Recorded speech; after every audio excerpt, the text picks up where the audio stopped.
কোরআন থেকে তারা দূরে সরে গিয়েছে। তারা কোরআনে কারীমকে, কোরআনের পরিবর্তে তাদের গানের আসর তাদের কাছে মজা লাগে। কবিতা পাঠের আসর, গানের আসর, পুঁথি পাঠের আসর, নাচ, নাটক, গল্প ইত্যাদি তাদের কাছে মজা লেগেছে। আমার কোরআনকে তারা ছেড়ে আপনার কোরআনকে তারা উপহাস করেছে। এই উপহাস করার কারণেই মুসলমানদের এই চরম অবনতি। আল্লামা ইকবাল বলেছেন, वो जमाना में मुअज़्ज़ज़ थे मुसलमान होकर और तुम मुखार बने हो तारिके कुरआन होकर। সে যুগের মানুষেরা কোরআনকে সম্মান করে দুনিয়ার বুকে মর্যাদা তারা পেয়েছিলেন, আর আজকে কোরআনকে কোরআনকে না মেনে কোরআন থেকে দূরে সরে গিয়ে মানুষেরা আজ চরমভাবে জিল্লতির মধ্যে পড়ে গিয়েছে। কাজী আল্লাহ রাব্বুল আলামিনের নবী কিয়ামতের দিন মামলা দায়ের করবেন, বড় মুশকিল হয়ে যাবে মুসলমানদের জন্য, বিপদে পড়ে যেতে হবে। সেজন্য রসুল যে মামলা দায়ের করবেন ওই মামলায় যেন আমরা আসামি না হয়ে যাই, তার জন্য আমাদের দায়িত্ব হলো কোরআন পড়তে হবে, কোরআন বুঝতে হবে, আর কোরআন অনুযায়ী নিজেদের জীবনকে পরিচালিত করতে হবে। যারা এই কোরআনকে মানবে না, কোরআনের ফয়সালা অনুযায়ী জীবনের ফয়সালা করবে না, তাদের সম্পর্কে আল্লাহ পাক বলেছেন, ওয়ামান লাম ইয়াহকুম বিমা আনজালাল্লাহু ফাউলাইকা হুমুজ জালিমুন। যারা এই কোরআন দিয়ে, এই বিধান দিয়ে বিচার ফয়সালা করে না, তারা জালিম, তারা কাফের, তারা ফাসিক, যারা নাকি কোরআন দিয়ে বিচার ফয়সালা করে না। সুতরাং কোরআনের একটি রাজ কায়েম করার জন্য চেষ্টা করতে হবে, সম্মিলিতভাবে চেষ্টা করতে হবে, যাতে করে সমাজে কোরআনের রাজ কায়েম হয়ে যায়। শুধু তেলাওয়াতের মাধ্যমে নয়, বরং বাস্তবে কোরআনকে জমিনে প্রতিষ্ঠার জন্য সর্বাত্মক প্রচেষ্টা চালাতে হবে মুসলমানদেরকে। আমরা কি সেই প্রচেষ্টা চালাতে রাজি আছি? জোরে বলেন, রাজি আছি? আল্লাহ রাব্বুল আলামিন বলেন, আমি প্রত্যেক নবীর জন্য দুষ্কৃতকারীদেরকে দুশমন বানায় দিয়েছি, অর্থাৎ এই দুশমনি চলতে থাকবে। হঠাৎ করে ফেরেশতারা এসে জমিনে দিন কায়েম করে দিয়ে যাবেন, এজন্য সংগ্রাম করতে হবে, এজন্য কষ্ট করতে হবে। আর আল্লাহ পাক বলেন, নবীকে বলছেন, আপনাকে সাহায্য করার জন্য, সত্য পথ দেখাবার জন্য আর সাহায্য করার জন্য আমি আল্লাহ আপনার জন্য যথেষ্ট।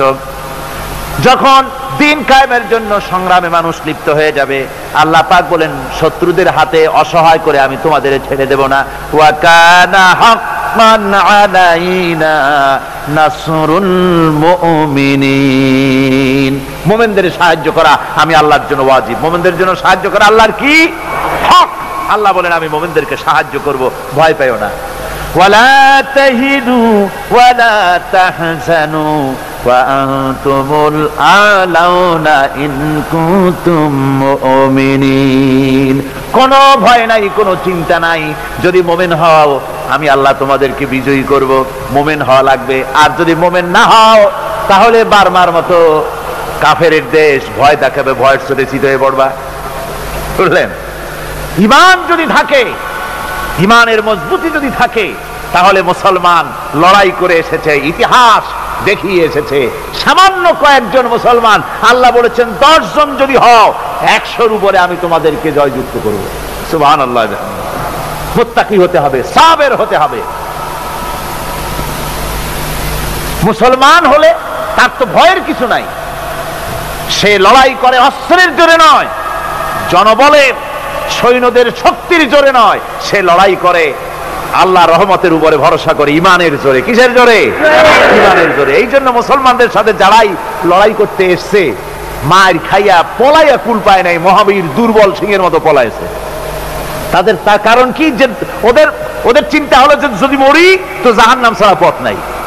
আর মুসলমান সে মনে করছে যদি বাঁচি তো গাজী, আর যদি মরি শহীদ হয়ে যাবো, জান্নাতে চলে যাবো। কোথায় চলে যাব? জান্নাতে চলে যাব। আমার ভাইয়েরা, এজন্য বিশ্বকবি, কবি সম্রাট আল্লামা ইকবাল বলেছেন, বাতিল সে দবনে ওয়ালে আয়ে আসমান হি হাম, বাতিল সে দবনে ওয়ালে आए आसमान ही हम सोबर कर चुका है तू इम्तिहान हमारा। বাতিলের সামনে মাথা নত করার জাত আমরা না। আকাশ সাক্ষী, জমিন সাক্ষী, এ পৃথিবী সাক্ষী। মুসলমানেরা কখনো, ইমানদার মুসলমানেরা কখন মাথা, কোন সময় তারা মাথা নত করে না। তারা সেই বীর জাতি। দস্ত দস্ত है दरिया भी न छोड़े हमने, दस्त दस्त है दरिया भी न छोड़े हमने, बहर जुल्मत में दौड़ा दिए घोड़े हमने। আমরা সেই জাতি, প্রান্তর তো প্রান্তর। শ্রাবণের খরস্রোতা উত্তাল তরঙ্গমালা নদীর উপর থেকে ঘোড়া দাবড়িয়ে আমি নদীর অপর পারে ইসলামের পতাকা উড্ডীন করেছি, আমি সেই মুসলমান। সুতরাং আল্লাহ রাব্বুল আলামিন বলেন, ইয়া আইয়ুহাল্লাযীনা আমানু ইন তানসুরুল্লাহা ইয়ানসুরকুম। ও বিশ্বাসীরা, তোমরা যদি আল্লাহর মদদ করো, আল্লাহ তোমাদের মদদ করবেন। তোমরা আল্লাহর সাহায্য করো, আল্লাহ তোমাদের সাহায্য করবে। আল্লাহর কি সাহায্য করবেন আপনারা? আল্লাহর দান কম হয়েছে না চাউল কম হয়েছে? কি সাহায্য করবেন? আল্লাহর সাহায্য মানে ইসলামের সাহায্য। আপনি যদি ইসলামের সাহায্য করেন, আল্লাহ রাব্বুল আলামিন আপনাকে সাহায্য করবেন।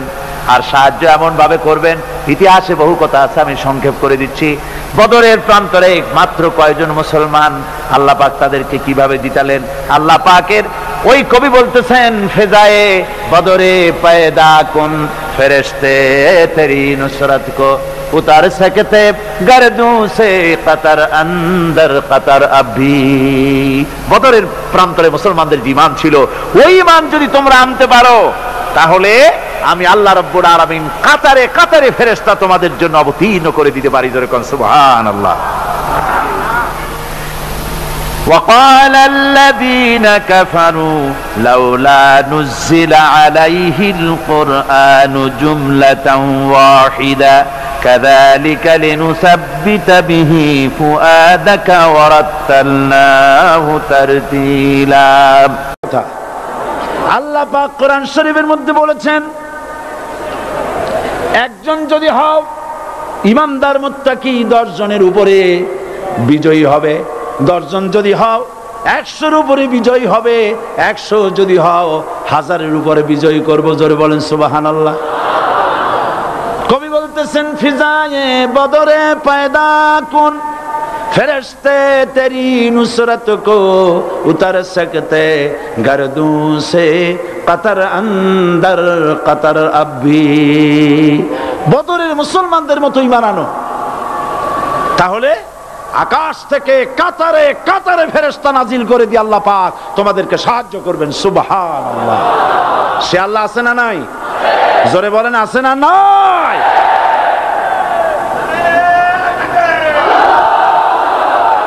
সেই আল্লাহ রাব্বুল আলামিন কোরআনে কারীমের ভিতরে আয়াতুল কুরসির মধ্যে বলে দিয়েছেন, আল্লাহু লা ইলাহা ইল্লাহুল হাইয়ুল কাইয়্যুম। প্রাণ খুলে সবাই পড়েন, বসা মানুষ, দাঁড়ানো মানুষ। আল্লাহু লা ইলাহা ইল্লাহুল হাইয়ুল কাইয়্যুম। আল্লাহ রাব্বুল আলামিন, তিনি ছাড়া কোনো ইলাহ নাই, তিনি সার্বভৌমত্বের মালিক, কেউ নাই আল্লাহ ছাড়া। এই কথা মানুষকে ঘোষণা করতে হবে, ঘাবড়াবার কারণ নাই। এর অর্থ এই নাই যে আপনারা কালেমার দাওয়াত দিবেন আর রাষ্ট্র শক্তি আপনারে পিটাইতেই থাকবে, আপনার কোনদিন আপনার সুদিন ফিরে আসবে না। বিষয়টা কি এমন না।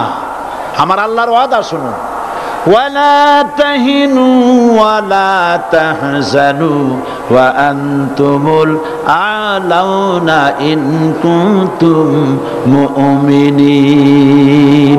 মুমিন যদি হও, আমি তোমাদেরকে বিজয় দান করব। সুবহানাল্লাহ বলেন। আজ যদি আমাদের উপরে বিপদ এসে থাকে, তাহলে তার একমাত্র কারণ পূর্ণাঙ্গ ঈমানের অভাব আমাদের মধ্যে রয়েছে, ঠিক কিনা? আজ পৃথিবীতে সব থেকে মার খায় কারা? চিল্লায় বলো। আলজেরিয়ায় কারা? বসনিয়ায় কারা?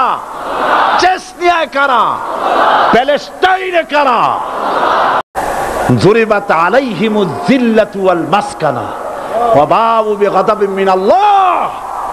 আল্লাহর গজব আসবে, ইহুদিরা পৃথিবী থেকে নিশ্চিহ্ন হবেই হবে ইনশাআল্লাহ। দেখেছেন তাকায়া প্যালেস্টাইনে ইসরায়েলিরা হেলিকপ্টার, গানশিপ, কামান, বোমা নিক্ষেপ করছে, আর প্যালেস্টাইনের শিশু, কিশোর, যুবকেরা ইহুদিদের নিক্ষিপ্ত বোমা আর কামানের মোকাবেলা করতেছে পাথর দিয়ে। আমি আমার অন্তরের অন্তঃস্থল থেকে ধন্যবাদ জানাই, মোবারকবাদ জানাই খালিদ বিন ওলীদের উত্তরসূরি, খাব্বাব খোবাইবের উত্তরসূরি প্যালেস্টাইনের ওই সব যুবকদেরকে যারা কাফের বেঈমান ইহুদিদের মোকাবেলা করতেছে ইট আর পাথর দিয়ে। আর আমি আমার অন্তরের অন্তঃস্থলের সমস্ত ঘৃণা দিয়ে আমি ধিক্কার জানাই পৃথিবীর মুসলিম শাসকদেরকে, যারা মুসলমানদের মার দেখে চুপ করে যারা বসে আছে।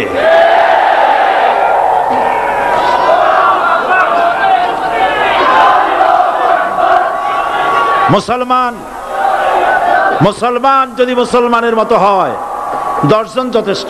কয়জন যথেষ্ট? কোথায় আছে কথা? আল্লাহ পাক কোরআন শরীফের মধ্যে বলেছেন, একজন যদি হও ইমানদার মুত্তাকি 10 জনের উপরে বিজয়ী হবে, 10 জন যদি হও 100-এর উপরে বিজয়ী হবে, 100 যদি হও 1000-এর উপরে বিজয়ী করব। জোরে বলেন সুবহানাল্লাহ। কবি বলতেছেন, ফিজায়ে বদরে পয়দা কুন ফেরেশতে তেরি নুসরত কো উতার সকতে গর্দুঁ সে কতর অন্দর কতর আবি। বদরের মুসলমানদের মতো ঈমান আনো, তাহলে আকাশ থেকে কাতারে কাতারে ফেরেশতা নাজিল করে দিয়ে আল্লাহ পাক তোমাদেরকে সাহায্য করবেন। সুবহানাল্লাহ। সে আল্লাহ আছে না নাই? জোরে বলেন, আছে না নাই?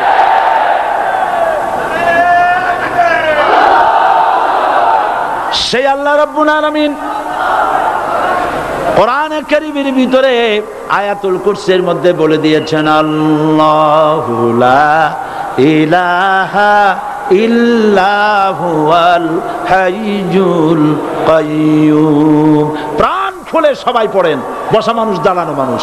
আল্লাহু লা ইলাহা ইল্লা হুয়াল হাইয়ুল কাইয়্যুম।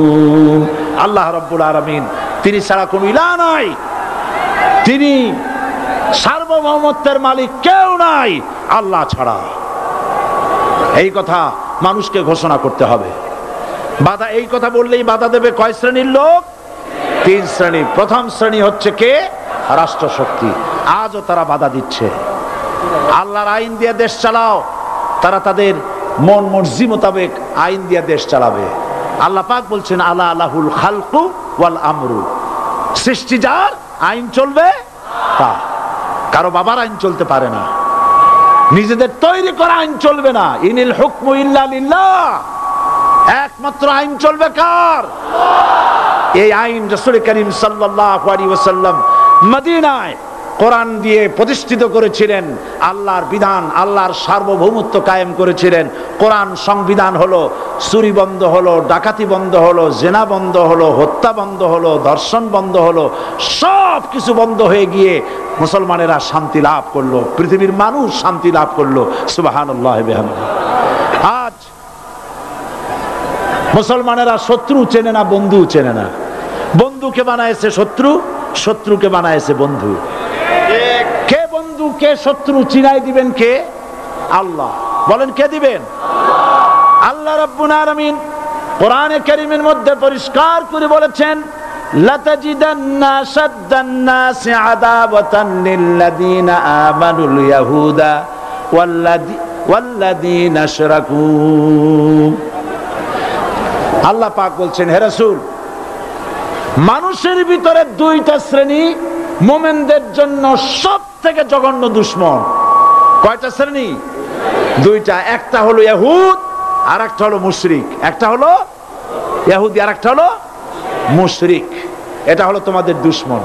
আর আজ আমাদের দেশে, পৃথিবীর বিভিন্ন দেশে মুসলমানেরা মুশরিকদের সঙ্গে সম্প্রীতি বাড়াচ্ছে, মুসলমানদের সাথে শত্রুতা বাড়াচ্ছে। তো দুনিয়ার ময়দানে আপনি যা কামাই করবেন এখানে রেজাল্ট আউট হবে, এখানে আপনি পাবেন ফল, এখানে পাবেন। যা করবেন এখানে গাছ লাগাবেন, ফল লাগাবেন, এখানে পাবেন। আর আল্লাহর জন্য যেটা করবেন সেটার ফল, সেটার রেজাল্ট কিয়ামতে বাইর হবে। সুবহানাল্লাহ।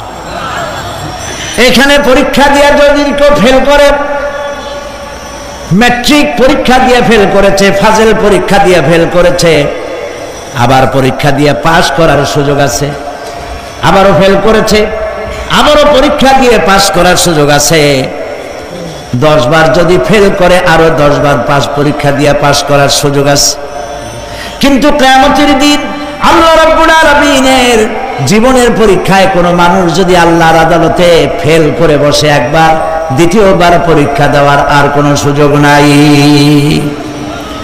এই পৃথিবীতে যদি কেউ নিম্ন আদালতে মামলায় হেরে যায়, জজ কোর্টে করবে, যদি হেরে যায় হাইকোর্টে করবে, হেরে গেলে আপিল করবে সুপ্রিম কোর্টে, সুপ্রিম কোর্টেও যদি হেরে যায় তাহলে প্রেসিডেন্টের কাছে আপিল করবে।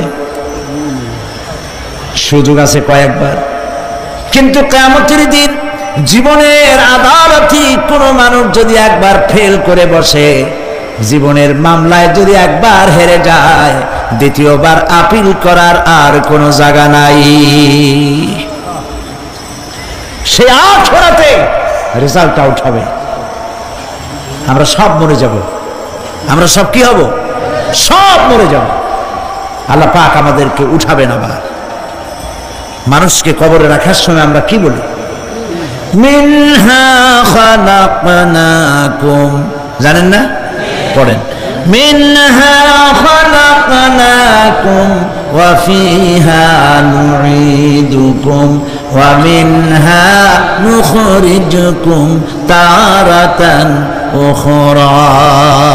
এই মাটি দিয়ে তোমাকে তৈরি করা হয়েছিল, এই মাটির মধ্যে রেখে গেলাম, এর থেকে আবার তোমাকে উত্থিত করা হবে। কে বলতেছেন কথা? আল্লাহ পাক বলছেন, আল্লাহ তাআলা বলছেন। কি নিষ্ঠুর এই পৃথিবী! ভেবে দেখেছেন কি একবারও কি ভেবে দেখেছেন এই পৃথিবী কত নিষ্ঠুর? এই সন্তান সন্ততি সব একটি মোহ, একটি মায়া, একটি মহব্বত, একটি প্রতারণা। যে বইয়ের জন্য হারাম ইনকাম করেছেন, যে সন্তানদের জন্য হারাম ইনকাম করেছেন, জান দিলেন, রক্ত দিলেন, জীবন দিলেন, সারা রাত কষ্ট করেছেন, দৌড়দৌড়ি করেছেন, যখন মরে গেলেন, যে বাচ্চাটা আপনি কোলে না নিলে কলিজা ঠান্ডা হয় না, সেই বাচ্চা বলবে, মাকে বলবে, মা বাপের লাশ যে রুমে আছে আমার সেখানে নিও না, আমার ভয় করে। ঠিক কিনা? স্ত্রীও আরো 2-1 লোক না হলে লাশের ঘরে থাকতে পারবে না, তারও ভয় করবে। থাকলে বড় জোর মা থাকতে পারে, বাপ থাকতে পারে।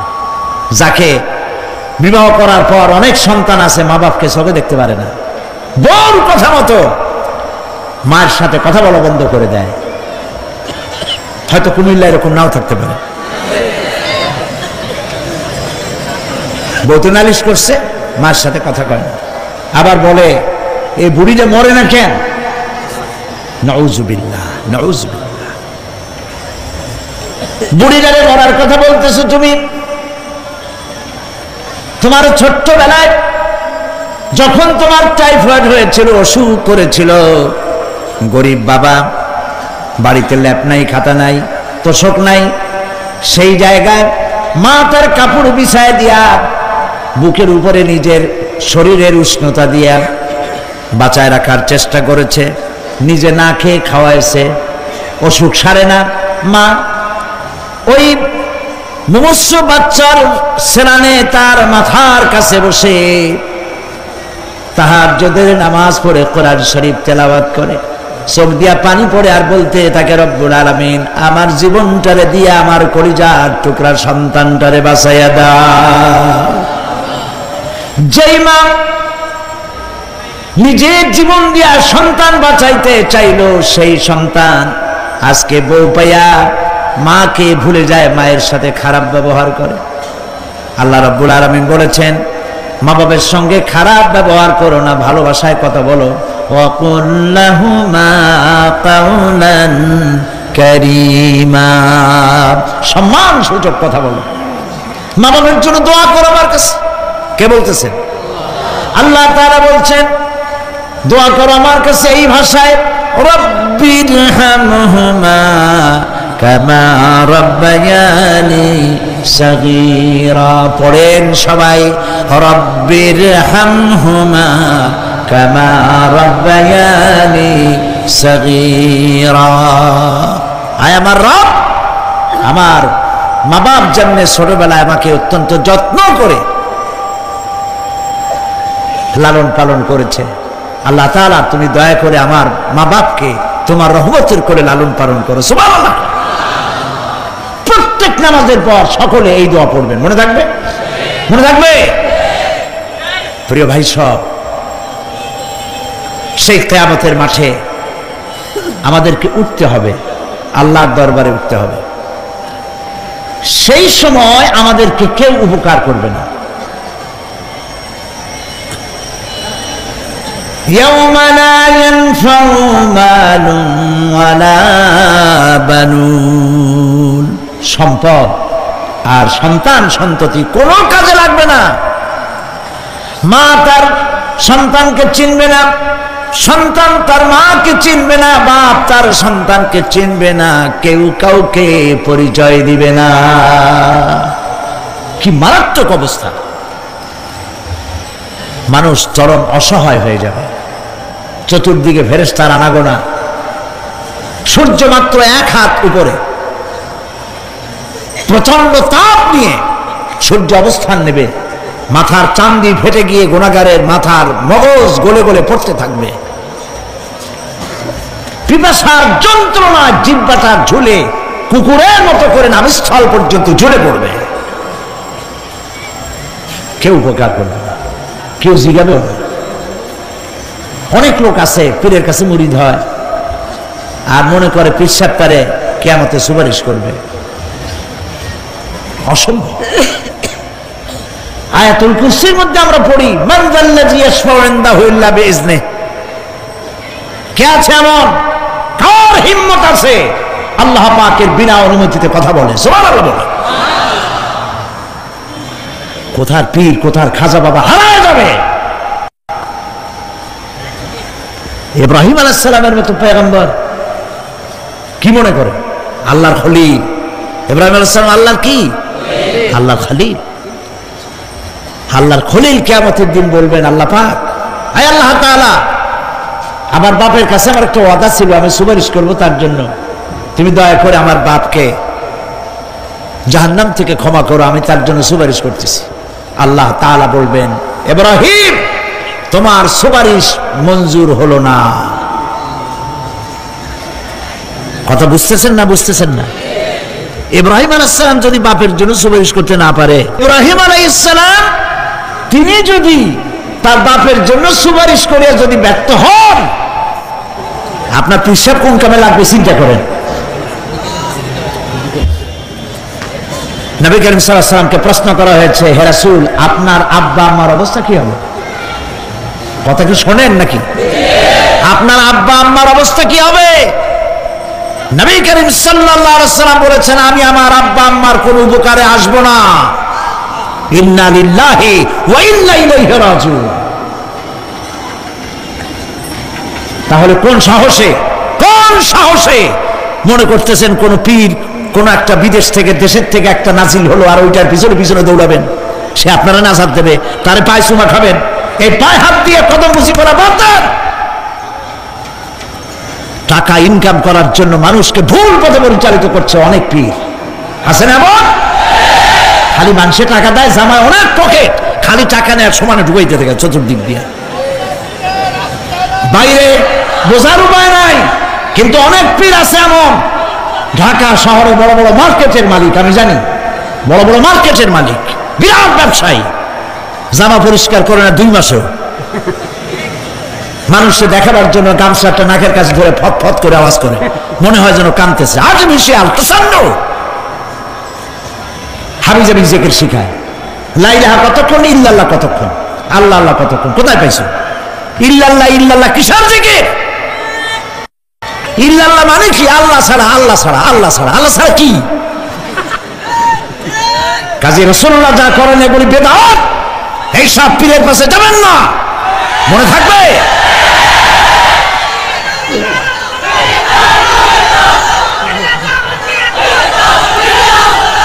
প্রিয় ভাই সব, কিয়ামতের দিন আপনার আমল, একমাত্র আমল আপনাকে বাঁচাইতে পারবে। এই কোরআন শরীফে আল্লাহ পাক বলেছেন, ইয়া আইয়ুহাল্লাযীনা আমানু আবতাগু ইলাইহিল ওয়াসিলা, হে বিশ্বাসীরা ওসিলা ধরো। ধুরন্ধর এক শ্রেণীর লোকেরা এর অর্থ করেছে পীর ধরো। দুনিয়ার কোন তাফসীর, যত মুফাসসির পৃথিবীতে জন্মগ্রহণ করেছেন, কোন মুফাসসির এটা বলেন নাই আবতাগু ইলাইহিল ওয়াসিলার মানে হলো পীর ধরো। বরং সমস্ত তাফসীর মুহাক্কিকিন বলেছেন আবতাগু ইলাইহিল ওয়াসিলা আয় আমলে সালেহ, নেক আমলের ওসিলা ধরো। সুবহানাল্লাহ, নেক আমলের ওসিলা ধরো। প্রিয় ভাই সব, ধান্দাবাজি ছাড়তে হবে। কিয়ামতের দিন মানুষ একেবারে অসহায় হয়ে যাবে, কেউ সাহায্য করবে না। এমন কিছু ছিল না যার ঘষা দিয়ে অথবা জাদুর ছোঁয়া দিয়ে মৃত্যুপ্রায় জাতিকে প্রাণ দিয়ে দিলেন, অন্ধ জাতিকে চক্ষুষ্মান করে দিলেন, জড় পদার্থগুলিকে দুনিয়ার শ্রেষ্ঠ মানুষ বানায় দিলেন। কি করে এটা হলো? কবি হালি বলেছেন, উতর কর গারে হেরা সে সুয়ে কম আয়া, উতর কর গারে হেরা সে সুয়ে কম আয়া, और एक नुस्खे किमिया साथ लाया। হেরা পাহাড় থেকে নেমে এলেন সরওয়ারে দো আলম সাল্লাল্লাহু আলাইহি ওয়াসাল্লাম। হাতে নিয়ে আসলেন একটা পরশ পাথর, কিমিয়া। এমন পরশ পাথর নিয়ে এলেন যার ছোঁয়া লেগে, যার স্পর্শ লেগে লোহাগুলি সোনা হয়ে গেল। সুবহানাল্লাহ পড়েন, সুবহানাল্লাহ পড়েন। পরশ পাথরের খাসিয়ত হচ্ছে, পরশ পাথর যদি লোহায় লাগে, লোহা কি হয়ে যায়? স্বর্ণ হয়ে যায়।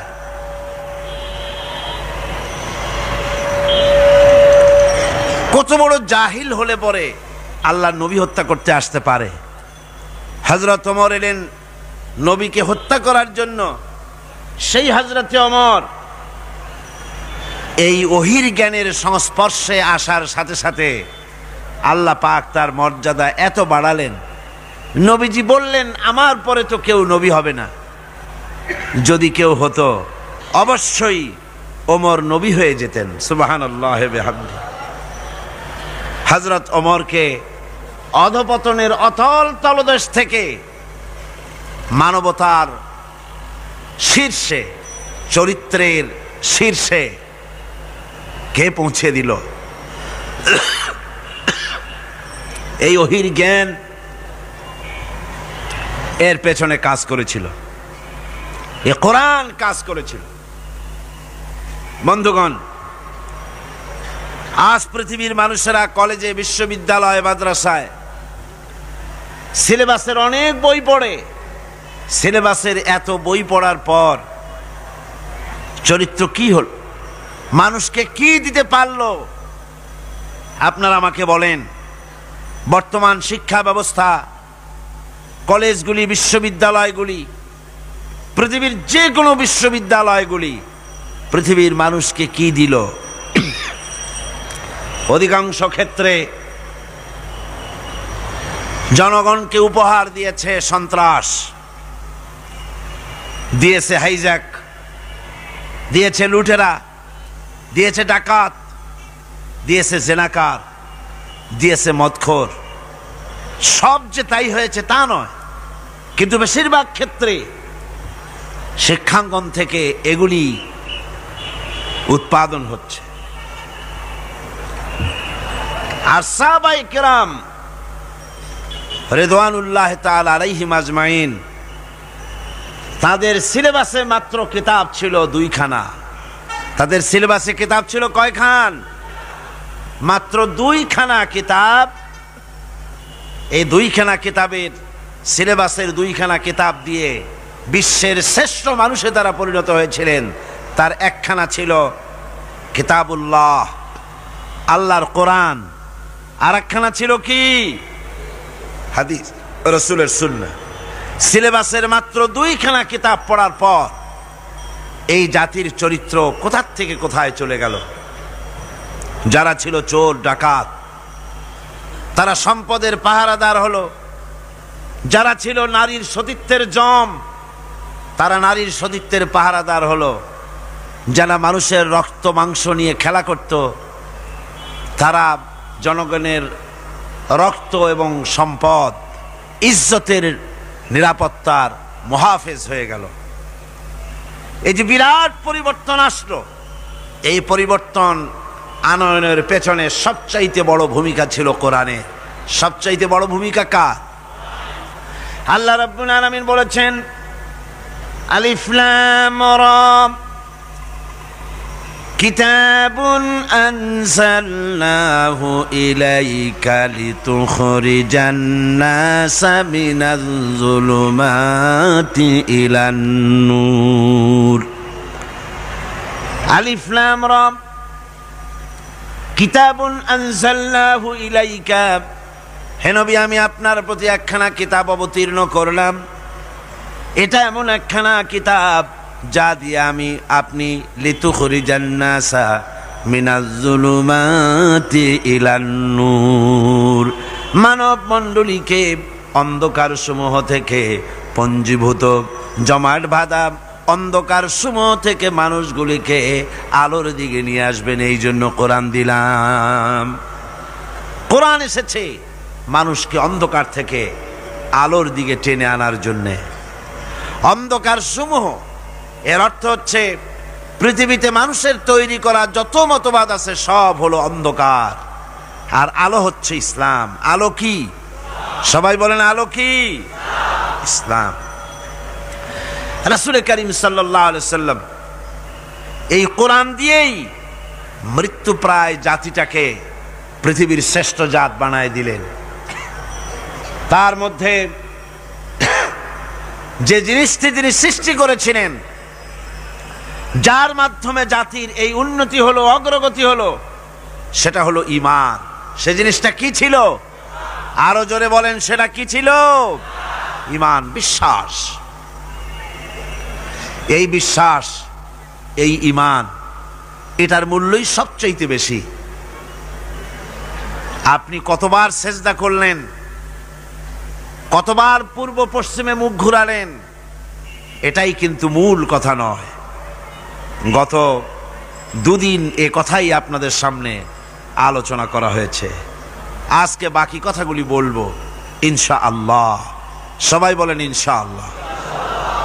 একটু জোরে সোরে জিকির করেন, লা ইলাহা ইল্লাল্লাহ, লা ইলাহা। গত 2 দিন আমরা আলোচনা করতেছিলাম যে বিষয়ের উপরে, সে বিষয়টা ছিল এই, আল্লাহ পাক বলছেন, লাইসাল বিররা আন তুওয়াল্লু ওয়ুজুহাকুম কিবালাল মাশরিকি ওয়াল মাগরিব ওয়ালাকিন্নাল বিররা মান আমানা বিল্লাহি ওয়াল ইয়াউমিল আখিরি ওয়াল মালাইকাতি ওয়াল কিতাবি ওয়ান নাবিয়্যিন। লাইসাল বিররা আন তুওয়াল্লু ওয়ুজুহাকুম, পূর্ব পশ্চিমে মুখ ঘোরানো, তোমাদের চেহারাটা পূর্ব পশ্চিমে ঘোরানো, এটাই প্রকৃতপক্ষের কোনো কল্যাণমূলক কাজ নয়।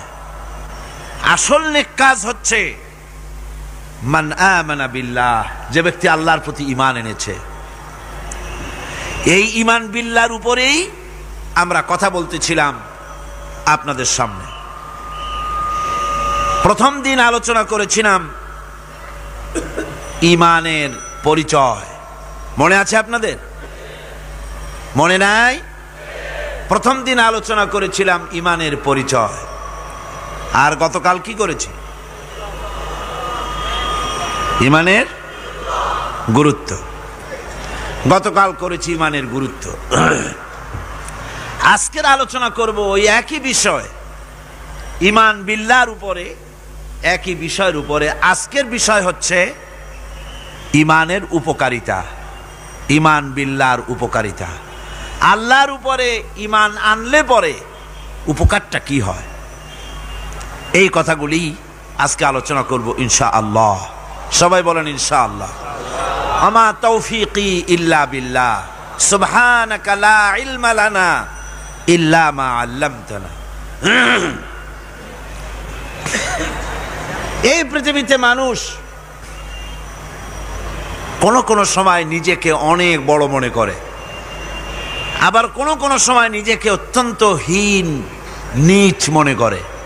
যখন নিজেকে বড় মনে করে তখন তো কেউ বলেই বসে আনা রাব্বুকুমুল আলা মান আসাদ্দু মিন্না কুওয়া, আমার চাইতে শক্তি আর কার আছে, আমার চাইতে শক্তিশালী আর কে হতে পারে, আর আমি হচ্ছি তোমাদের বড় প্রভু, এরকম বলে।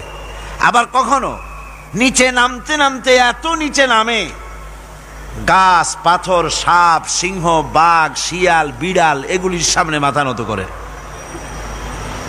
এখন এ মানুষের আসল পজিশনটা কি, মূল পজিশন কি? ইমান তাকে পজিশন শিখায়।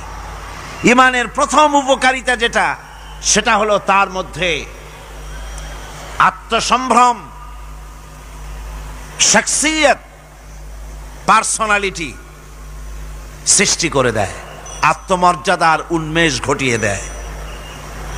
আল্লাহর প্রতি ঈমান মানুষকে দীনতা থেকে, হীনতা থেকে, নীচতা থেকে উদ্ধার করে মর্যাদার উচ্চ শিখরে আরোহণ করিয়ে দেয়। সে অন্যের নিকটে হাত পাতত, সে গাছের সামনে মাথা নত করত, সে পাথরের সামনে মাথা নত করত, সাপকে ভয় পেত, সাপকে পূজা করত। কিন্তু যখন এই মানুষটি আল্লাহর উপরে ঈমান আনলো, যখন এই মানুষ পড়ল লা ইলাহা ইল্লাল্লাহু মুহাম্মাদুর রাসূলুল্লাহ, জোরে পড়েন না, লা, মাইকটা আমার কানে আওয়াজ আসে না, কি জোরে আওয়াজ হচ্ছে, সেই জন্য আমার অসুবিধা হচ্ছে। এমন হওয়া উচিত যাতে আমি শুনতে পাই। এই কালেমা যখন পড়ল তখন সে নিজেকে চিনতে পারল, সে বুঝতে পারল যে আমি যাদের সামনে মাথা নত করি, যাদের সামনে আনুগত্য করি, এগুলিই তো আবার আর একজনের গোলাম। আল্লাহ রাব্বুল আলামিন কোরআনে কারীমের মধ্যে বলেছেন ইয়াবতাগুনা ইলা রাব্বিহিমুল ওয়াসিলা। আল্লাহ পাক বলেন, যারা নাকি মানুষগুলি যার সামনে মাথা নত করে, যাদেরকে প্রভু বলে, দেবতা বলে, উচ্চ শক্তি সম্পন্ন মনে করে, যাদের পেছনে ঘুরে, যাদের কাছে হাত পাতে, তারাই তো আবার আল্লাহর কাছে যাওয়ার জন্য ওসিলা তালাশ করে। সুতরাং তার ভুল ভেঙে যায়। সে তখন দেখতে পায়, সে তখন বুঝতে পারে যে একজন এমন শক্তি আছে, একমাত্র তার কাছেই মাথা নত করতে হয়, আর কারো কাছে করা যায় না। কোরআনে কারীম বলছে ইন্নাল্লাযীনা তাদউনা মিন দুনিল্লাহি ইবাদুন আমসালুকুম। আমি আল্লাহকে বাদ দিয়ে তোমরা যার অনুসরণ করো, আমি আল্লাহকে বাদ দিয়ে তোমরা যাকে ডাকো, নিজের হাজাত পুরা করার জন্য, নিজের উদ্দেশ্য পুরা করার জন্য, মনস্কামনা পূর্ণ করার জন্যে আমি আল্লাহরে বাদ দিয়ে যাদের ডাকো, ওরা তোমার মতো আমার গোলাম। তুমি যেমন আমার গোলাম, ওটাও আমার গোলাম। তুমি সূর্যের পূজা করো, সূর্য তো আমার গোলাম। তুমি চাঁদের পূজা করো, চাঁদ তো আমার গোলাম। তুমি তো গরু পূজা করো, গরু আমার সৃষ্টি। তুমি তো মাটি দিয়া তৈরি করা মূর্তি বানাইয়া পূজা করো, মাটি তো আমার বানানো। তুমি কাঠ দিয়া পাথর দিয়া মূর্তি বানাও, এগুলির সামনে মাথা নত করো, ওগুলি তো আমার কাঠ আমার পাথর সব আমার। আর আমার গোলামগুলির সামনে তুমি নিজে গোলামি করার জন্য মাথা পেতে দাও, ওই গোলাম তোমার কোনো উপকার করতে পারবে না। সুতরাং আত্মমর্যাদা সৃষ্টি হয়ে যায়, শখসিয়ত পয়দা হয়, পার্সোনালিটির সৃষ্টি হয়। ইমানের এটা সবচাইতে বড় উপকার। মানুষ হীনতা থেকে, নীচতা থেকে তাকে ঊর্ধ্বে উঠায় আনা হয়। মানুষ দেখতে পায়, যদি চোখ থাকে, যদি আকল থাকে, তাহলে দেখতে পায় যেগুলির সামনে তারা মাথা নত করে ওগুলি নিজেরও কোনো উপকার করতে পারে না, অন্যকে উপকার করা তো দূরের কথা, অপরের উপকারও সে করতে পারে না। একবার আল্লাহ নবীর কাছে এক মুশরিক এসেছিলেন, একজন মুশরিক এসেছে একটা ভাঙ্গা মূর্তি নিয়ে এসেছে। হুজুর বললেন, তোমার মূর্তি ভাঙ্গা কেন? লোকটি বলল, হুজুর এটা হচ্ছে আমার খোদা, এইটারে নিয়ে আমি সব সময় থাকি যাতে সব রকমের বিপদ থেকে আমি বাঁচতে পারি। পথিমধ্যে আমার পেশাব পায়খানার হাজত হলো, এই মূর্তিকে আমি রাস্তায় দাঁড় করায় রেখে চলে গেলাম। পেশাব পায়খানার কাজ শেষ করে এসে দেখি যারে আমি খোদা বলি, যে আমার যে বিপদ দিয়ে বাঁচাবে, তার মাথা থেকে পা পর্যন্ত একদম ভিজা। ভাবলাম নিশ্চয়ই কোনো বরকতের পানি ছাড়া আর কি হতে পারে। এটাকে বরকতের পানি মনে করে আমি যখন চাটা আরম্ভ করলাম, চাটতে গিয়ে দেখি কেমন টক টক লাগে, আর একটা উৎকট একটা দুর্গন্ধ, অ্যাসিডের মতো ঝাঁঝালো গন্ধ। জিনিসটা কি? চিন্তা করলাম, পানিটা যদি বরকতের হবে তাহলে তো এই রকমের গন্ধ হওয়া উচিত না। পরে এদিক ওদিক তাকায় দেখি দূরে একটা কুকুর দাঁড়ানো আছে, আর তার নিচের থেকে পানি টপকাচ্ছে। তখন বুঝলাম যে এটা কোন বরকতের পানি। কয়, হুজুর মেজাজটা খারাপ হয়ে গেল, ঠ্যাংটা ধরে একটা আছাড় মারলাম। কুত্তার পেশাব দিয়া তুই নিজেরে বাঁচাইতে পারিস না, আমারে বাঁচাবি কেমনে? ওর জেহেন খুলে গেছে। হুজুর সাল্লাল্লাহু আলাইহি ওয়াসাল্লাম হেসে দিলেন। হাদিস শরীফে এসেছে, এই একদিন হুজুর হেসেছিলেন যখন তার দন্ত মোবারক সব বিকশিত হয়েছিল। হুজুর বলছেন, আমার কাছে কেন এসেছো তোমার এই ভাঙ্গা খোদারে নিয়ে? লোকটি বলছে, হুজুর আমি বুঝতে পেরেছি, আমি তো ভুলের মধ্যে ডুবেছিলাম, আমি বুঝতে পেরেছি এগুলি তো আসলে কিছুই না, আমি সত্যের সন্ধানে এসেছি, সত্যের আলোকে আমাকে পৌঁছে দেন। নবীজি পড়লেন, পড়ো লা ইলাহা ইল্লাল্লাহু মুহাম্মাদুর রাসূলুল্লাহ।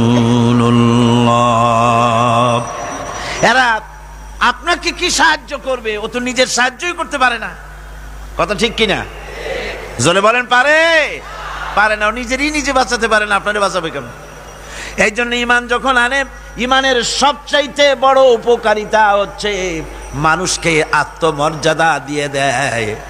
তার সম্মান, নিজের সম্মান সে বোঝে, সে বুঝতে পারে যেহেতু ক্ষমতা দুনিয়ায় কারো নাই, ক্ষমতার মূল উৎস আমার আল্লাহ রাব্বুল আলামিন। আল্লাহ পাক বলেছেন, আন্নাল কুওয়াতা লিল্লাহি জামিআ, সমস্ত ক্ষমতার উৎসকে। সন্দেহ আছে? আপনারা যেভাবে আল্লাহর নাম জিজ্ঞেস করলে যেভাবে বলেন, তাতে মনে হয় কিসের ফেব্রুয়ারিতে রোজা আসবে, রোজা এখনই শুরু হয়ে গেছে। আপনারা ভাতও খান নাই, ইফতারও করেন নাই, সেহরিও কপালে চটে নাই, এমনই দুরবস্থা। এরকম তো হওয়া উচিত না। আমি তো দীর্ঘদিনের লালিত স্বপ্ন ইসলামের বিপ্লব হবে চট্টগ্রাম থেকে, আর সেই মুজাহিদরা যদি আল্লাহর নামটা নিতে, যদি মহব্বতের সাথে না নিতে পারে, তো একটা কথা হইল। জোরে সরে বলেন, সমস্ত ক্ষমতার উৎস কে? হ্যাঁ, এবার না বোঝা গেল যে পারবেন। আল্লাহ পাক হচ্ছেন সমস্ত ক্ষমতার উৎস। এইটা যদি বিশ্বাস করেন তাহলে আপনাকে পরাভূত করতে পারে, পরাজিত করতে পারে এমন ক্ষমতা এই পৃথিবীতে কারো। আল্লাহ রাব্বুল আলামিন বলেছেন, ওয়ামা লাকুম মিন দুনিল্লাহি মিন ওয়ালিয়্যিন ওয়ালা নাসীর। তিনি ছাড়া তোমাদের কোনো অভিভাবকও নাই, সাহায্যকারীও নাই। মুমিনের ওলি কে? মুমিনের অভিভাবক কে? সাহায্যকারী কে? আল্লাহ পাক। আমার বন্ধুগণ, সুতরাং পার্সোনালিটি তৈরি হবে ইমানের সবচাইতে বড় উপকারিতা। প্রথম উপকারিতা হচ্ছে এই মানুষকে ব্যক্তিত্ব সম্পন্ন করে দেয়। সে কাউকে ভয় করে না, সকলে তারই ভয় পায়। কয় সুবহানাল্লাহ। আল্লাহ রাব্বুল আলামিন বলেন, ওয়া ইন ইয়ামসাসকাল্লাহু বিদুররিন ফালা কাশিফা লাহু ইল্লা হুয়া ওয়া ইউরিদিকা বিখাইরিন ফালা রাদ্দা লিফাদলি। আল্লাহ পাক বলছেন, আল্লাহ রাব্বুল আলামিন তোমাকে যদি কোনো বিপদ দেন, এই বিপদ থেকে তোমাকে কেউ মুক্ত করতে পারবে না, কেউ বাঁচায় দিতে পারবে না। আল্লাহ যদি তোমার জন্য বিপদ রেখে দিয়া থাকেন, এই বিপদ থেকে বাঁচাবার ক্ষমতা কারো নাই। আর আল্লাহ যদি তোমাকে কোনো কল্যাণ দিতে চান, তাহলে সেই কল্যাণ প্রতিহত করতে পারে, সে কল্যাণের পথে বাধা দিতে পারে। আকাশে জমিনে এমন কেউ নাই। সুবহানাল্লাহ পড়ে। কাজে শক্তি তো সবটাই আল্লাহ রাব্বুল আলামিনের, ক্ষমতা সবটা কার? আল্লাহ সুবহানাহু ওয়া তাআলা। কল্যাণও করেন তিনি, আর অকল্যাণ যদি করেন, সে অকল্যাণ থেকে বাঁচবার উপায় নাই। কল্যাণ যদি করতে চান, ঠেকাবারও কারো উপায় নাই। মুমিন ব্যক্তির আত্মমর্যাদা এভাবে বেড়ে যায় ইমানের কারণে। ইমানের কারণে তার আত্মমর্যাদাটা এত বেড়ে যায় যে সে হক কথা বলতে গিয়া রিজেকের চিন্তা করে না, চাকরির চিন্তা করে না। হক কথাটা যদি বলি, আমি সরকারি চাকরি করি, হক কথা বললে পরে চাকরি থাকবে না। ইমামতি করি, হক কথা বললে পরে চাকরি থাকবে না। এই জাতীয় হীনমন্যতা তার মনের ভিতরে জায়গা পাবে না, যেহেতু কোরআন তার শিখাইছে। কিসের ভয়? রিস্কের চিন্তা করো। রিস্কের চিন্তা করার কোনো দরকার নাই। কোরআন তোমাকে বলে দিয়েছে, ঈমান এনেছো তুমি যার উপরে, ইন্নাল্লাহা হুয়ার রাজ্জাকু যুল কুওয়াতিল মাতিন। নিশ্চিতভাবে আল্লাহ হচ্ছেন মহান রিজেক দাতা। নিরঙ্কুশভাবে রিজেকের চাবিকাঠি তারই হাতে। তা আমার রিজেক যদি আল্লাহর হাতে হয়, এটা যদি বিশ্বাস করি, তাহলে মেম্বরের উপরে দাঁড়িয়ে হক কথাটা বলতে ভয় পাই কেন? চাকরি করি, হক কথাটা বলতে পারি না কেন? সরকারের কাছে আমার রিজেক নয়, সেক্রেটারির কাছে, মুতাওয়াল্লির কাছে আমার রিজেক নয়। আমার খাদ্য কার কাছে? আমার রিজেক কার কাছে? এটা হলো সবচেয়ে বড় ভয়।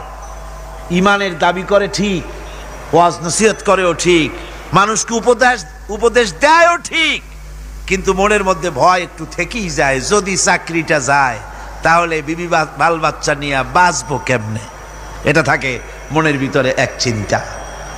একজন টিচার তার ছাত্রদেরকে শিখাইছিলেন যে বিসমিল্লাহর এত ফজিলত, নদীর উপর থেকে বিসমিল্লাহ বলে হাঁটে গেলে তাও হাঁটে যাওয়া যায়, খেওয়ার নৌকা ছাড়াই পানির উপর হাঁটে যাওয়া যায়। একটা ছাত্র এই কথাটা এমন বিশ্বাস করলো, নদীর পাড়ি দিয়ে, তার বাড়ি ছিল নদীর ওপার, প্রতিদিন খেওয়া পার হইয়া মাদ্রাসায় আসতো। বিশ্বাস সে করছে পুরাটাই, আর বিসমিল্লাহ বলে পাও দিয়ে হাঁটিয়া চলে গেল পার হয়ে। এটা কোনো কোরআন নয়, হাদিস নয়, শোনা কথা। তারপরে একদিন তার মা তাকে বলেছে, তোমার হুজুরকে একটু দাওয়াত দাও আমাদের বাড়িতে। হুজুরের দাওয়াত দিছে, মিলাদের দাওয়াত শুনে হুজুর তো খুব খুশি।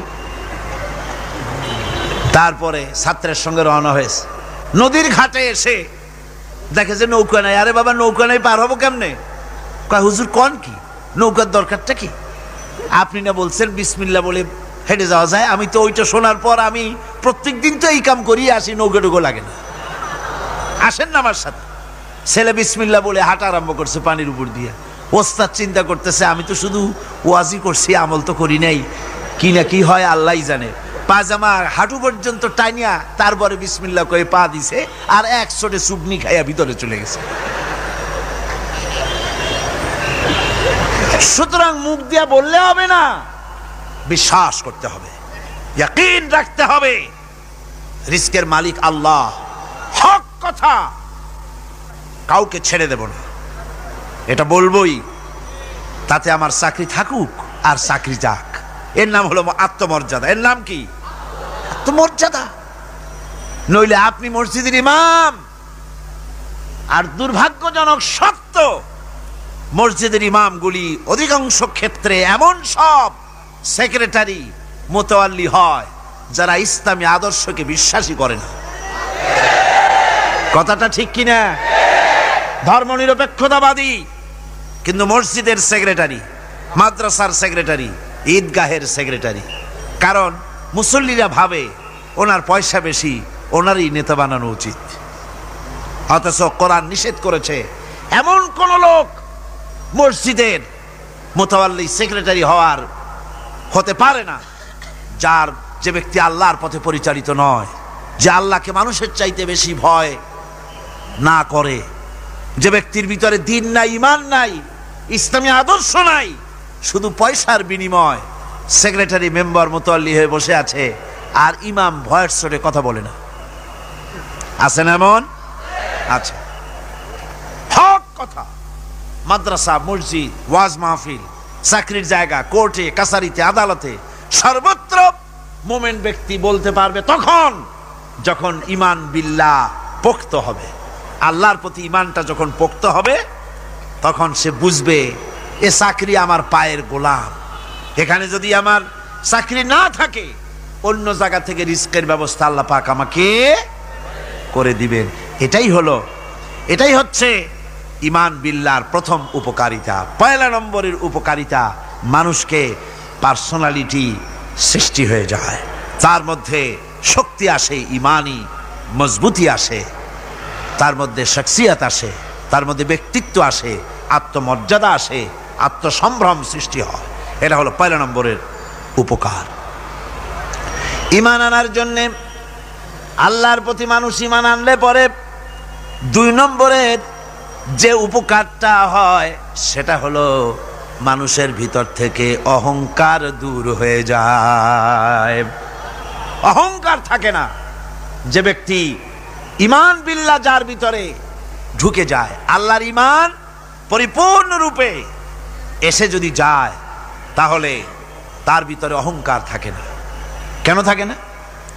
অহংকার থাকে না এই জন্য, যেহেতু মোমেন ব্যক্তি জানে আল্লাহ রাব্বুল আলামিন জানে, আল্লাহ রাব্বুল আলামিনের সামনে বান্দা জানে, কথা বুঝতে পারে, কোরআন পড়ে জানে যে আমি আল্লাহর সামনে সম্পূর্ণ অসহায়। অসহায় যে যার কিচ্ছু নাই, সে কি অহংকার করতে পারে? অর্থ নাই, বিত্ত নাই, কিছু নাই, সে কি অহংকার করে? অহংকার কারা করে? অহংকার করে যাদের অর্থ আছে, বিত্ত আছে, শিক্ষা আছে, বিদ্যা আছে, স্বাস্থ্য আছে, জমি আছে, জমা আছে, বাড়ি আছে, কল আছে, কারখানা আছে, গাড়ি আছে, এরাই না অহংকার করে। কিন্তু ঈমান বিল্লাহ যখন আসি, তখন সে বুঝতে পারে আমার শক্তি কোনো শক্তি নয়, ওয়া হুয়াল কাহিরু ফাওকা ইবাদি। সমস্ত আল্লাহ রাব্বুল আলামিন বলছেন সমস্ত বান্দার উপরে কর্তৃত্ব হচ্ছে আল্লাহ পাকের। আল্লাহর কর্তৃত্ব থেকে বেরিয়ে আসার ক্ষমতা কারো নাই। সবচাইতে শ্রেষ্ঠ শক্তি কার? আল্লাহ পাক। ওই আল্লাহ রাব্বুল আলামিন বলেছেন, চ্যালেঞ্জ করেছেন, যদি সম্ভব করতে পারো, অহংকার করতেছো, বড়াই করতেছো, যদি সম্ভব করতে পারো আমার জমিন থেকে বেরিয়ে যাও। যদি সম্ভব করতে পারো, অহংকার তো খুব করো, বাস করো আমার জমিনের উপরে, খাও আমার ফসল, জীবন আমি দিলাম, চক্ষু আমি দিলাম, আমার চোখ দিয়ে দেখো, আমার দেওয়া কান দিয়ে শোনো, আমার দেওয়া বিবেক দিয়া চিন্তা করো, সব তো আমি দিয়েছি, তারপরেও যদি অহংকার করো। ইয়া মাশারাল জিন্নি ওয়াল ইনসি ইন ইসতাতা'তুম আন তানফুযু মিন আকতারিস সামাওয়াতি ওয়াল আরদ ফানফুযু লা তানফুযুনা ইল্লা বিসুলতান। হে পৃথিবীর মানুষেরা, হে পৃথিবীর জেনেরা, ইয়া মাশারাল জিন ওয়াল ইনস, হে পৃথিবীর মানুষ, মনুষ্য জাতি এবং জিন, যদি সম্ভব করতে পারো তাহলে আমার ইহাতা থেকে, আমার জমিন থেকে, আমার জমিনের উপর থেকে বেরিয়ে যাও। এমন দেশে যাও যেখানে আমার সূর্য নাই, যেখানে আমার চন্দ্র নাই, যেখানে আমার আলো নাই, যেখানে আমার বাতাস নাই, অক্সিজেন নাই, আমার পানি নাই, এমন কোন জায়গা যদি পাও বেরিয়ে চলে যাও।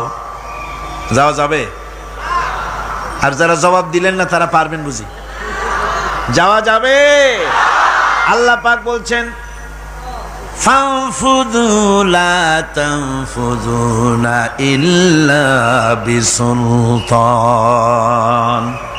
আমার রাজত্ব থেকে, আমার ইহাতা থেকে, আমার পরিমণ্ডল থেকে, আমার কর্তৃত্ব থেকে বেরিয়ে যাওয়ার কোনো পথ নাই। কেউ বেরিয়ে যেতে পারবে না। আকাশ দিয়ে, জমিন দিয়ে পরিবেষ্টন করে রেখেছি, পালাবার উপায় নাই, ভাগবার জায়গা নাই। এই কথা মোমেন যখন পড়ে আস্তে করে মাথা নিচু হয়ে আসে, আমি কত দুর্বল আমার মহান আল্লাহর সামনে। সুবহানাল্লাহ। এই জন্য আমি বলি, কিসের বড়াই করবেন? কিসের বড়াই? বিদ্যার বড়াই। কতটা বিদ্যা অর্জন করেছেন, কতটুকুন শিখেছেন? আপনার থেকে আরো অনেক শিক্ষাবিদ রয়েছেন, আবার তার থেকে আরো অনেক শিক্ষাবিদ রয়েছেন, কতটুকু শিখেছেন? এখনো ছাত্র, অনেক কিছু আছে যা আপনি আজও জানতে পারেন নাই। সারা জীবন আমরা তালিবে ইলম, সারা জীবন আমরা ছাত্র। মুহাদ্দিস হন, মুফাসসির হন, প্রফেসর হন, প্রিন্সিপাল হন, যেই হন না কেন, চিকিৎসাবিদ, চিকিৎসা বিজ্ঞানী, রাষ্ট্রবিজ্ঞানী, দার্শনিক, যেই হোক না কেন, সব ছাত্র। সব কি? ছাত্র। বহু কিছু এমন আছে যা আজও মানুষ উদ্ধার করতে পারে নাই, শিখতে পারেনি। সুতরাং শিক্ষার বড়াই করো না। এরপরে অর্থের বড়াই করবা। কয়টা টাকার মালিক হয়েছে তুমি? টাকার বড়াই করে মানুষ। জিজ্ঞেস করা হয়, মিয়া সাহেব রোজা রাখেন না কেন? কয় রোজা রাখবো, চাউলের অভাব আছে নাকি? না ধানের অভাব আছে, না টাকার অভাব আছে। নাউজুবিল্লাহ। কত টাকা হয়েছে? আল্লাহ রাব্বুল আলামিন যদি ইচ্ছা করেন এমন রোগ দিয়া দিতে পারেন, হার্টের ভিতরে ক্যান্সার দিয়ে দিতে পারেন, ব্রেনের ভিতরে টিউমার দিয়ে দিতে পারেন, রক্তের ভিতরে ক্যান্সার দিয়ে দিতে পারেন, হাড়ের ভিতরে ক্যান্সার ঢুকায় দিতে পারেন। এমন রোগ হয়ে যেতে পারে ডাক্তারের 14 গোষ্ঠী গুলে খেলেও রোগ ভালো হবে না। সারা জীবন যত টাকা কামাই করেছেন, গোষ্ঠী বেচতেও ঔষধের পয়সা হবে না। পারবে কিনা আমার আল্লাহ? জোরে বলেন, পারবেন কিনা? পারবেন। প্রচন্ড ক্ষমতা। কাজী বান্দা যখন এগুলি পড়ে মাথাটা নিচু হয়ে আসে যে ক্ষমতা তো তার, বড়াই করার কোনো উপায় নাই। আমরা কিতাবের মধ্যে পড়েছিলাম, সেই আল মুস্তাতরফ একটা কিতাব ছিল, আলেমে পড়ানো হতো। মৌলানা শামসুদ্দিন সাহেব পড়েছেন নিশ্চয়ই?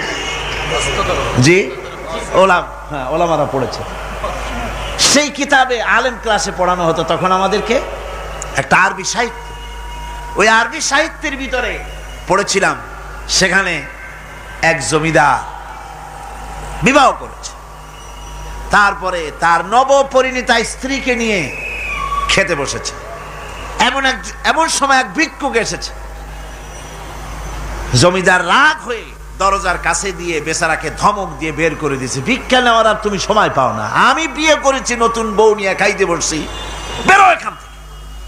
গলায় ধাক্কা দিয়া ফালাইয়া তারপরে তাড়াই দিছে। বাস কয়েক বছর পর এই জমিদারের জমিদারি গেল, টাকা গেল, পয়সা গেল, সব শেষ।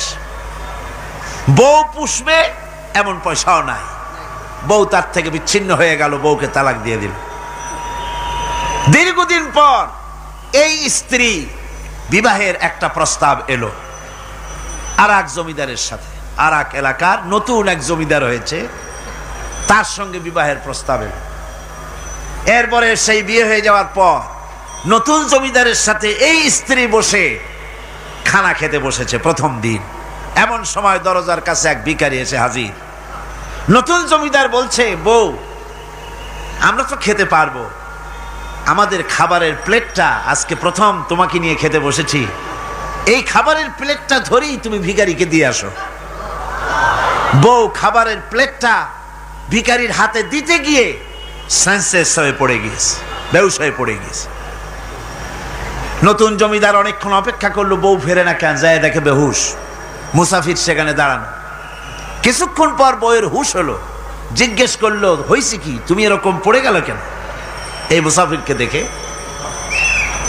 বউ বলতেছে, আল্লাহর কসম, তুমি যখন আমাকে প্লেট ভরা খাবার দিয়ে পাঠাই দিলা ভিক্ষুককে দেওয়ার জন্যে, যারে ভিক্ষা দিতে গেলাম, আল্লাহর কসম করে বলি এ হচ্ছে আমার সেই প্রথম স্বামী। এবার ওই জমিদার বলতেছে, তুমি যেমন কসম করে বলতেছো এই হলো তোমার প্রথম স্বামী, আমিও আমার আল্লাহর নামে কসম করে বলি আমিও সেই ভিখারি যেদিন তোমরা খেতে বসেছিলে আর আমি ভিক্ষা নিতে গিয়েছিলাম, আমাকে দরজা থেকে তাড়ায় দিয়েছিলে। সুতরাং বড়াই করো না অর্থের, টাকার বড়াই করো না, অহংকার করো না। স্বাস্থ্যের বড়াই করো না, স্বাস্থ্য ভালো, অহংকার করো না। আল্লাহ যদি ইচ্ছে করেন এক রাত্রের মধ্যে মাত্র আধা ঘন্টা 15 মিনিটের ভিতরে কয়েকবার পাতলা দাস্ত দিয়া জনমের মতো শেষ করে দিতে পারেন, পারেন কিনা? সুতরাং মানুষ ঈমান বিল্লাহ, আল্লাহর প্রতি ঈমান মানুষকে এভাবে বিনয়ী করে দেয়। কোন আলহামদুলিল্লাহ। অহংকার বলে কিচ্ছু থাকে না তার, সে আগে সালাম দেয়। ঈমান বিল্লাহ, যার মধ্যে ঈমান, আল্লাহর ঈমান ঢুকে যায়, তার আগে কেউ সালাম দিতে পারে না। রাসূলুল্লাহ বলেছেন, যে ব্যক্তি আগে সালাম দেয় সে অহংকার মুক্ত। জোরে বল সুবহানাল্লাহ। এখন তো সালাম শুধু পেতে চায়। দারোগা চিন্তা করে, পুলিশেরা আমারে সালাম দেবে, আমি ওরে সালাম দিতে যাব কেন? ও প্রত্যেক দিন আমারে দেয় স্যালুট, আমি দেবো ওরে সালাম, একটা কথা। এসপি মনে করে ইন্সপেক্টররা আমারে সালাম দিবে, আইজি মনে করে এসপিরা আমারে সালাম দিবে, প্রেসিডেন্ট মনে করে মন্ত্রীরা আমারে সালাম দিবে, হুজুররা মনে করে মুরিদরা আমারে আগে সালাম দিবে। না, এটা সুন্নাতের খেলাফ। রাসূলুল্লাহর আগে কেউ সালাম দিতে পারে নাই। জোরে কোন সুবহানাল্লাহ। আগে সালাম দাও।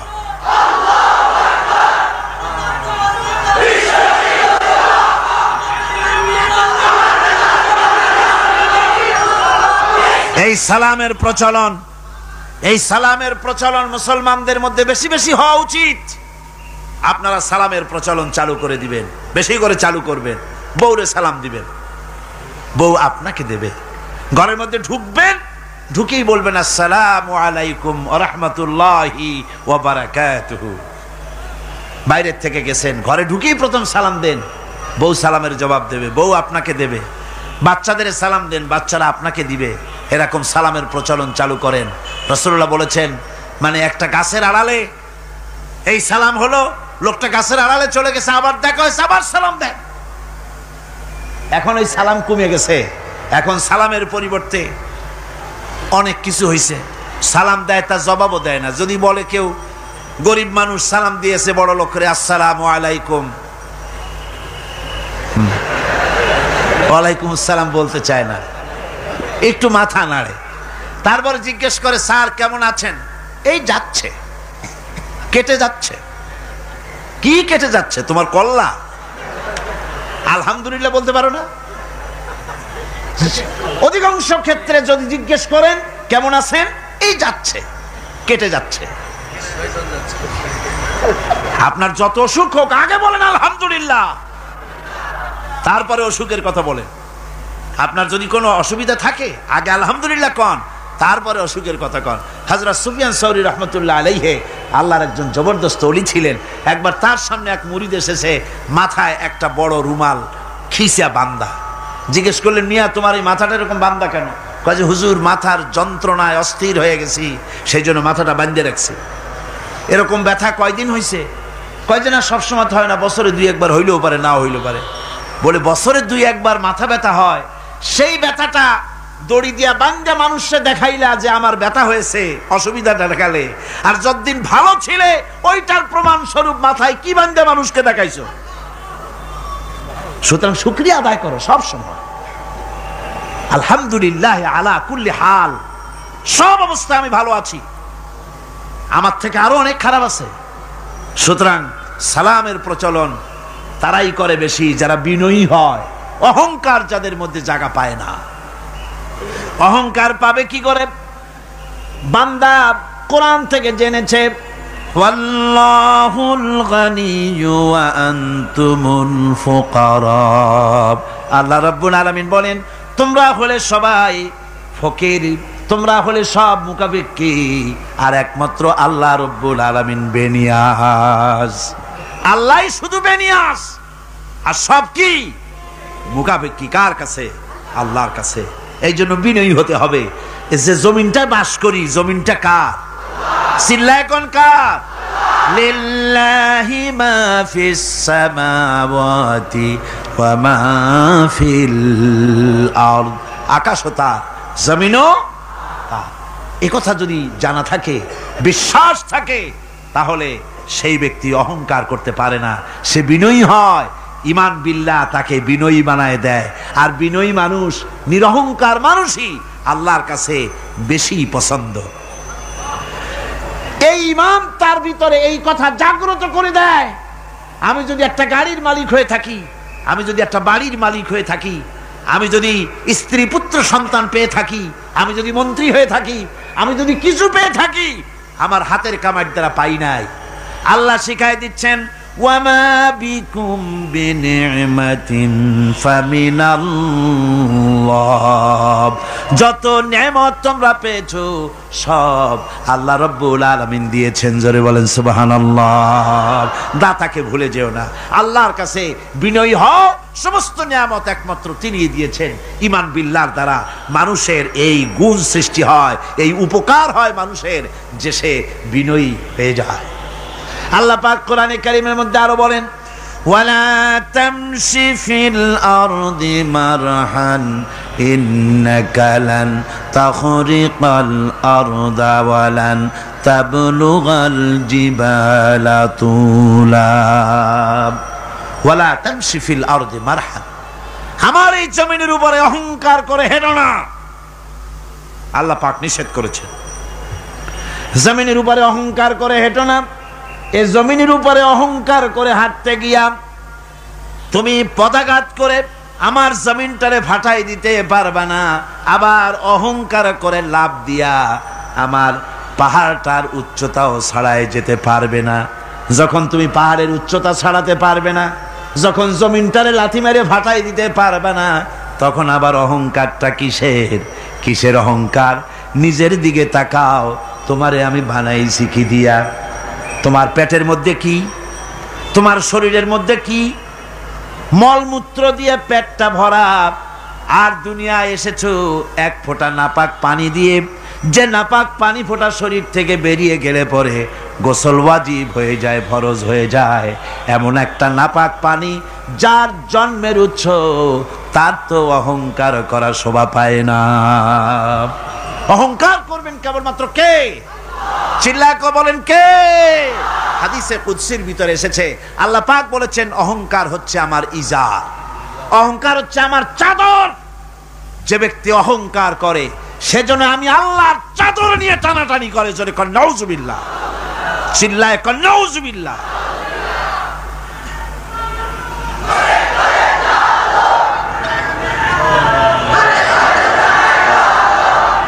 আমার বন্ধুগণ, আল্লাহ রাব্বুল আলামিন কোরআনে কারীমের মধ্যে বলেছেন, আমার সঠিক বান্দা যারা, অহংকার তাদের মধ্যে থাকে না। ওয়া ইবাদুর রাহমানিল্লাযীনা ইয়ামশুনা আলাল আরদি হাওনা। রহমানের বান্দা যারা, আমি আল্লাহ পাকের গোলাম যারা, তারা জমিনের উপরে খুব বিনয়ের সাথে চলে। তাদের চলাফেরা দেখলেই বোঝা যায় লোকটা বিনয়ী, আল্লাহর বান্দা। সুবহানাল্লাহ ওয়া বিহামদিহি। কি বলেন? মানুষের চলাফেরা, চাহনি, ওঠা বসা, কথাবার্তা দেখলেই বোঝা যায় না লোকটা কি চরিত্রের? বোঝা যায়। এক পদের মানুষ আছে, গম্ভীর হয়ে বসে থাকে, মনে হয় যেন নওয়াবজাদা নসরুল্লাহ খানের শালা। নামাজ নাই। কি হয়েছে? মাইক এমনি আজকে আমি নিজেও টের পাচ্ছি, আমি মাইকের আওয়াজ নিজেও পাচ্ছি না। মাইকটা ভালো করে দেন মাইকের অপারেটর, আর জোরে সোরে একটু জিকির করেন, লা ইলাহা ইল্লাল্লাহ, লা ইলাহা ইল্লাল্লাহ, লা ইলাহা ইল্লাল্লাহ।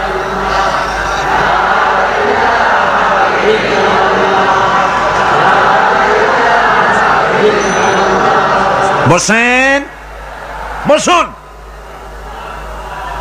লা ইলাহা ইল্লাল্লাহ, লা ইলাহা ইল্লাল্লাহ, লা ইলাহা ইল্লাল্লাহ,